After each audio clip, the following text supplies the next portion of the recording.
Hey everybody, big news this weekend was Operation Midnight Hammer, the United States military's operation led by the U.S. Air Force into Iran to hit key targets there. And I think with this, I'm asked a lot about decision making, how leaders make decisions, how we make better decisions, what goes into that. And so I think this is a good opportunity just real quick to cover, how a decision like this is made or how this course of action is decided upon. And when a U.S. president decides that military force is an option and is considering military force, they will have their military advisors, led by the chairman of Joint Chiefs of Staff, present them with options.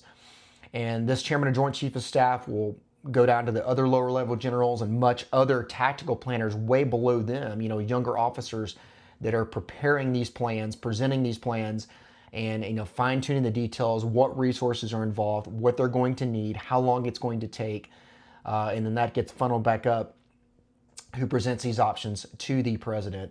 And typically there's three courses of action that are going to be presented. One is going to be a lower use of force type course of action. There's going to be a middle ground, and then there's going to be a much more higher use of force typically type option there. Now I have no idea on the spectrum where this particular operation fell in those courses of action and which one that was, but the point is, this leader has to rely on the experts under them, and not even the chairman of Joint Chiefs of Staff. Now, I mean the highest ranking, but even leaders much lower than them, much lower on the hierarchical scale there to kind of develop these plans, and that gets funneled up.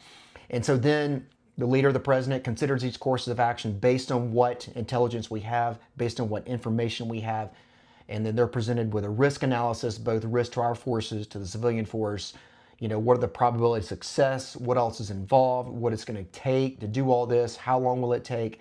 They take those courses of action and then decide upon one, probably consulting with their National Security Council and other advisors based on their end state, what they are desiring to get done. Because the military, at the end of the day, is a means to an end. It's just a tool for a world leader to achieve a certain end state. So I think the key here, like I said, is to lean on those people who are the experts lower than you, consider those courses of action, and then based on the risk management, based on the time involved, based on the resources, how we can get there from here, what the best course of action based on your objective. Hey, any questions, reach out to me. Glad to be here. Brandon Williams, the Human Factors Leadership Speaker. Thank you.